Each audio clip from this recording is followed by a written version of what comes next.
자, 오늘 챔스 한번 미리 좀 해보도록 하겠습니다, 형님들.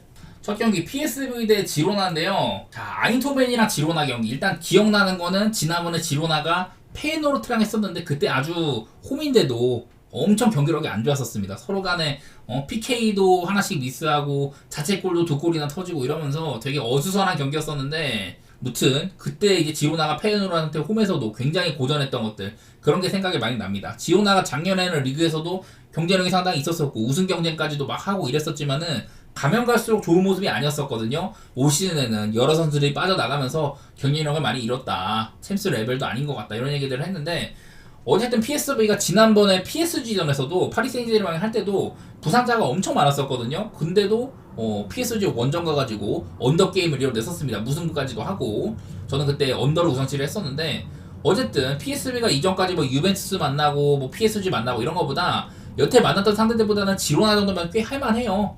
이런 것들이 보이고, 지로나는 뭐 PSG한테는 아깝게 패하긴 했지만은 페이노르트한테 홈패배, 그 다음에 브라티슬라바는 지금 챔스에서는 누구나 제끼는 팀이니까 아무래도 지로나가 네덜란드의 맹주 PSV 원정은 꽤나 고전할 것처럼 보이거든요. 그래도 뭐 PSV가 지금 리그에서도 얼마 전에 아약스한테 잡히고 좀 폼이 별로긴 한데, 그래도 저는 이 정도 배당이면 메리트가 조금 있어 보이기는 해요. 양팀 다 부상이 조금 많은 상황이긴 합니다. 먼저 PSV 보면은, PSV가 지금 여기에 있는 뭐 샤우텐이나 페어만 이런 애들은 부동의 주전 미드필더들인데, 이런 애들이 결장하는 건 조금 아쉽다. 근데 지난번에도 얘네들이 파리 생제르맹도 결장이었었거든요.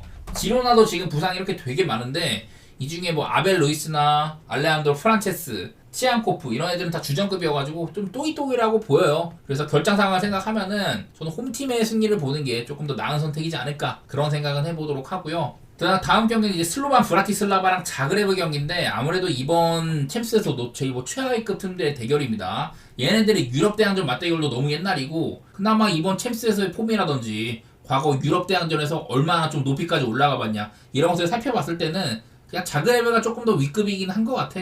배당도 그렇고. 얼마 전에 이제 자그레브가 챔스에서 미넨한테 챔스 역대 한 경기 최다 실점 기록 9대2였나? 하여튼 뭐 9실점을 했던 기록, 그런 것들이 있었는데, 기록에 희생양이 되긴 했지만 바로 다음 경기 모나코랑도 잘 싸웠었고 잘츠까지 원정에서 잡아내고, 이런 것들 보면은 아무래도 슬로반 브라티슬라바보다는 자그레브가 뭐 여태까지 족적이라든지 실점 면에서도 괜찮을 것 같기는 해요. 주도적인 운영도 이 브라티슬라바 홈이긴 하지만은 자그레브가 할 가능성이 있다, 그렇게 보여서 저는 자그레브 사이드, 뭐 햄무 이런 것들 보도록 하겠습니다. 그 다음에 이제 볼로냐 경기도 있는데요. 제가 뭐 이탈리아 리그는 맨날 보지만은 감독도 갈고 여러 선수 빠져나가면서 많이 좀 다운그레이드가 되긴 했었어요. 그나마 최근에 이제 리그에서도 이렇게 2승으로 살아나고 있긴 한데, 아무래도 이거를 뭐 엄청 신경 쓰기에는 좀 그래. 한눈에 봐도 경기력이 작년같이 그렇게 막 활기를 띠는 모습까지는 아니야. 아무래도 이 챔스에서 샤흐타르는 이겼어야 됐는데 비겼었고,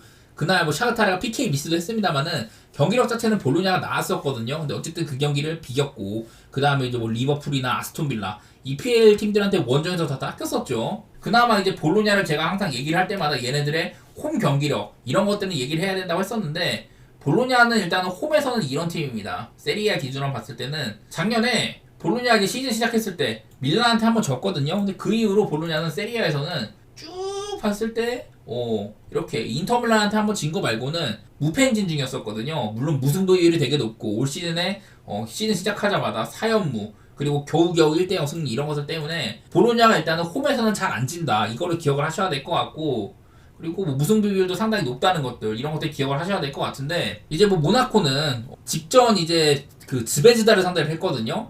전개가 되게 훌륭했어. 그날 뭐 아마 5대1인가로 대승 거두기도 하고 홈에서 뭐 그랬었는데, 이제 모나코도 조금 거슬리는 부분이 얘네들이 지금 리그에서 2연패 중이에요. 제가 그 전에 이제 모나코 얘기를 할 때마다 리그에서 굉장히 경쟁력이 있다, 개막 이후에 리그에서 무패 행진 7승 3무 달렸었고, 작년부터 리그에서 20경기 구간 동안 15승 3무 1패를 달렸다, 리옹한테 딱 한 번 지고 나머지는 대부분 패배가 없었다, 이런 얘기들을 했었는데, 최근에 리그에서 2연패를 하면서 이런 것들이 다 깨졌거든요. 그래서 모나코의 분위기도 조금은 자빠진 것 같기도 하고, 저는 쉽게 꺾이지 않는 홈 볼로냐라면은 모나코한테 저번에 막 즈베즈다처럼은 안 닦일 것 같다, 그런 거 생각이 들어가지고 무승부 정도는 볼만하지 않나, 그런 생각이 듭니다. 언더 생각도 나고요. 다음 경기는 도르트문트 슈트름그라츠인데, 자, 도르트문트가 최악의 행보를 걷고 있었잖아요.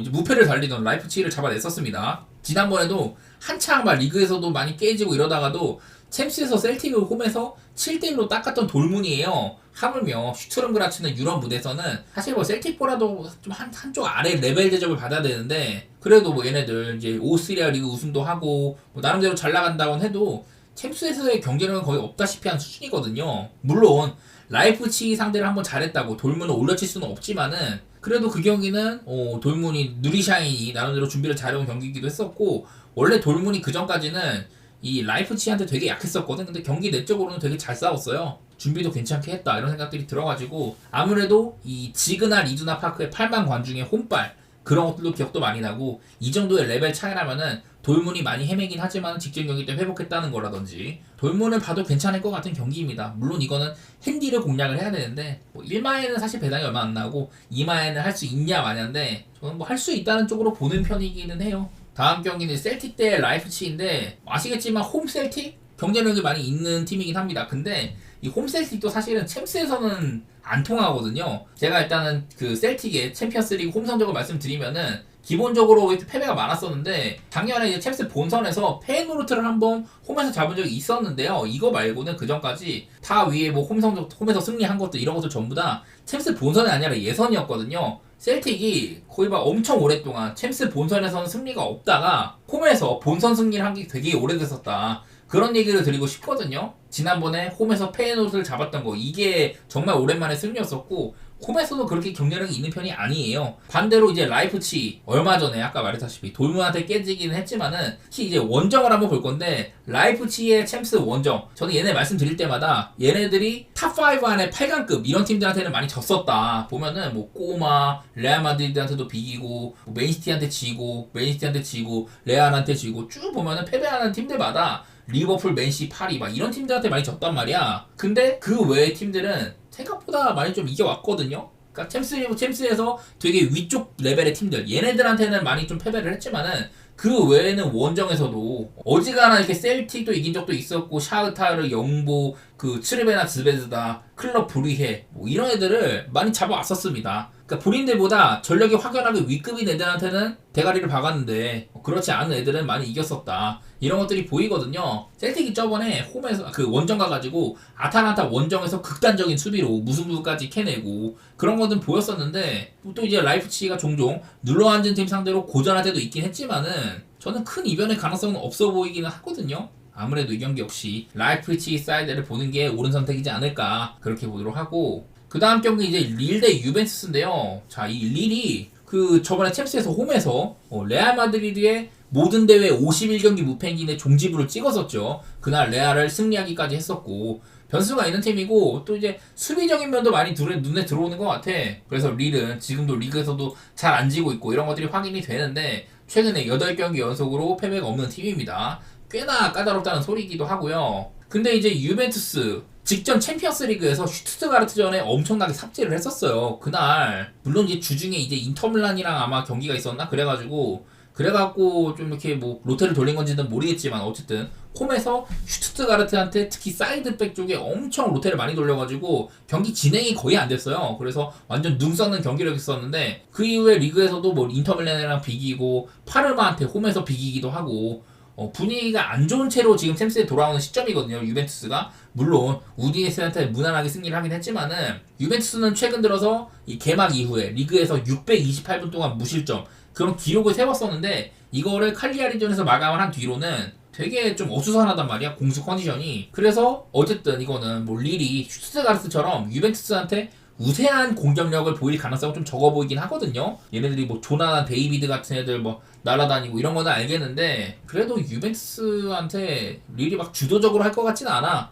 경기 양상 자체는 유벤투스가 아무래도 좀 소유권을 쥐고 공격하는 모양새로 갈 것 같은데 유벤투스의 선제골 시점이 제일 중요할 것 같아요. 지난번에 레알까지 망한했던 릴인 만큼 답답하고 안 풀리다 보면은 또 이제 릴의 역습 한 방이 유벤 발목을 잡을 수도 있을 거고 저는 그래도 아무래도 유벤투스는 현재 게임이 잘 안 풀린다고 하더라도 원정이어도 저는 유벤투스의 소폭 우세 같은 것들을 점치기는 합니다. 여전히 근데 이 경기 역시 릴이 8경기 연속 무승부랑 그 가운데는 꼬마 상대로 원정에서 승리한 거 레알한테 홈에서 이겨낸 거 이런 변수가 상당히 많았던 걸 생각하면요. 뭐 리를 봐도 나쁘진 않은데 아무래도 제가 뭐 이탈리아 팬이기도 하고 저는 유벤투스 쪽을 많이 지켜봐 오기도 하고 조금이나마 좋게 보긴 하겠습니다. 근데 이것도 역시나 유벤투스의 일반승보다는 고배당 같은 거, 햄무라든지 아니면 최대 무승부가 좀 생각도 해볼 만한 것 같고요. 그런 쪽의 선택이 나아 보입니다. 유벤투스가 막 마인하면서 패거나 막 그럴 것 같진 않아. 다음 경기는 리버풀 대 레버쿠젠인데 자, 이번 EPL 라운드가 그 아스날이나 맨시티 같은 우승 경쟁자들이 전부 다 강팀을 만난 것도 아니었는데 나가 떨어졌잖아요. 이 와중에 리버풀도 브라이튼한테 끌려가다가 역전에 성공을 해가지고 1위 자리를 수성을 했습니다.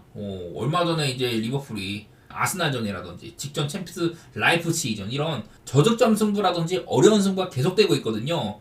이 와중에 또 까다로운 상대인 레버쿠젠을 만난다. 물론 레버쿠젠이 뭐 작년 같은 폼은 아니죠. 그래도 선수 구성이라든지 이런 팀의 고점 이런 것들은 좀 까다롭기는 하거든요. 그래도 뭐 여러 차례 저는 리버풀의 아르네 슬롯 감독이 이 팀에 부임한 이후로 다승이라든지 부임 이후에 여러 가지 기록들을 갈아치우고 있기도 하고 리버풀이 뭐 지금 현 시점에서 약한 상태는 아니잖아요. 그래서 뭐 레벨 차이 같은 거 고려를 하면은 또 이제 뭐 안필드라는 점 이런 것들 생각하면은 리버풀 사이드를 보는 게 맞기는 맞아 보여요. 이거는 어디까지나 레프가 작년 같지가 않다.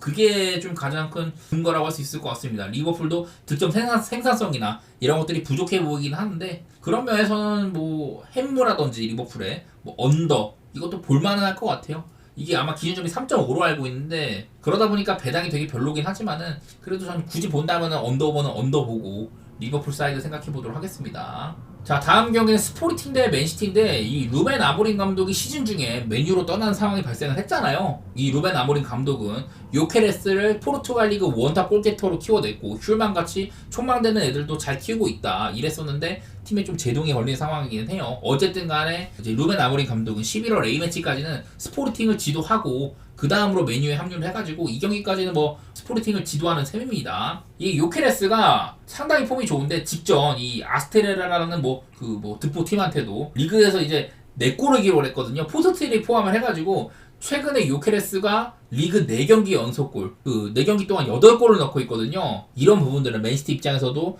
이 유럽에서도 상당히 촉망받는 유망주가 상당히 터져 있다는 점, 이런 거는 꽤 까다롭기는 합니다. 그리고 이제 맨시티도 고전 끝에 직전 경기 보머스한테 패배를 했었는데 리그 레이스에 이제 제동이 걸려가지고 분위기가 좋지 않은 상태예요. 물론 이제 뭐 리그컵에서 토트넘한테 진 거는 이거는 뭐 그럴 수도 있다고 생각을 해. 아무래도 리그컵은 맨시티 입장에서는 그렇게 신경 쓸 만한 대회는 아니기 때문에 이 경기는 또 근데 그런 것도 있기는 해요. 스포르팅의 부동의 센터백 곤살로 이냐시오 같은 애들 이런 애들이 빠지는 것도 조금 뭐 불편하기도 하고 아무래도 경기 자체는 스포르팅이 지금 이제 리그에서도 원래는 포르투나 벤피카한테 조금 쳐져 있다가 최근 들어서는 되게 잘하고 있잖아요. 그런 것들이 거슬리긴 한다. 유럽 대항전에서도 잘하기도 하고. 근데 뭐 당장 이제 작년이나 재년 생각해보면은 스포르팅은 또 이제 뭐 아탈란타 같은 애들한테 홈에서도 막 무패인지 달리다가 잡히기도 하고 이런 것도 생각이 나가지고 맨시티 정도의 이렇게 좀 주도권 갖고 상대를 계속해서 패줄 수 있는 이런 팀들이라면은 아무래도 제 아무리 스포르팅이라고 하더라도 버티는 것보다는 못 벗어낼 가능성이 크다고 생각은 되거든요. 이거는 그냥 생각보다 맨시티의 배당이 괜찮다. 그 정도로 접근하는 게 맞는 것 같습니다. 현 시점에서 스포르팅이 챔스에서 막 16강, 8강 그 이상을 바라볼 정도의 그런 레벨까지는 아니라고 보이기는 해요. 레알 대 밀란 경기가 있는데 옛날 같으면은 챔피언스 리그에서 가장 성공한 이런 클럽들 간의 대결입니다. 뭐 유로피언컵 생각을 해도 원래 뭐 가장 많은 우승을 차지했던 뭐 팀도 이렇게 꼽히고 그랬었는데 지금은 차이가 워낙에 크죠. 레알 마드리드가 챔피언스 리그에서 뭐 3회 연속 우승하고 이러는 동안 밀란은 아무것도 못했습니다. 0607 시즌 우승이 마지막이고 뭐 지금 레알이 홈이기도 하고요. 밀란은 성적뿐만 아니라 이 감독과 선수 간의 불화 이런 것들이 내외적으로 되게 흔들리고 있거든요. 레알 같은 애들 선발 제외를 해가지고 뭐 기강을 잡겠다 이러는데 사실 뭐 경기 내용도 막 챙기지는 못하고 있고 이래가지고 거의 뭐 지금 폰세카 감독도 잘리기 직전이에요. 그 정도로 밀란이 흔들리고 있는데 레알은 돌문한테 직전 경기 때 이제 챔스에서 홈에서 0대2로 끌려가다가 5대2로 역전해내는 뭐 발롱도르 퍼포먼스를 보여줬던 비니시우스인데 발롱도르는 못했고 무튼 그런 기염을 토하기도 하고 엘클라시코에서 충격적인 대패를 당했잖아요. 그거는 아무래도 팀적으로 타격이 있을 거야. 그러긴 한데 바로 다음 이제 발렌시아전이 예정이 있었는데 그게 또 이제 발렌시아 지방의 홍수 때문에 경기가 취소돼가지고 얘네들이 되게 오래 쉬고 있거든요. 레알이 지금. 그래서 뭐 레알이 지금은 모든 대회 무패 행진이라든지 라리가 42경기 무패 행진 이런 것들 기록들이 다 마감을 하기는 했는데 뭐 여러 가지로 팀 외부적으로 발롱도르 시상식에 대한 거라든지 은바페에 대한 뭐 내부 여론 수비 가담을 안 한다 여러 가지 잡음은 많지만은 지난 몇 년 동안 겉으로는 지난 몇 년 동안 챔스에서 가장 성공적인 클럽 그리고 한물 간 클럽의 대결이라고까지 할 수 있을 만한 경기거든요. 배당 대비 그냥 레알을 보는 게 맞는 경기입니다. 이거는요. 현 시점에서 저는 물론 이 이탈리아 팀이고 밀란을 또 나름대로 좋아하기 때문에 이 경기를 볼 텐데 솔직히 말해서 밀란한테 거는 기대감이 크지는 않은 경기예요.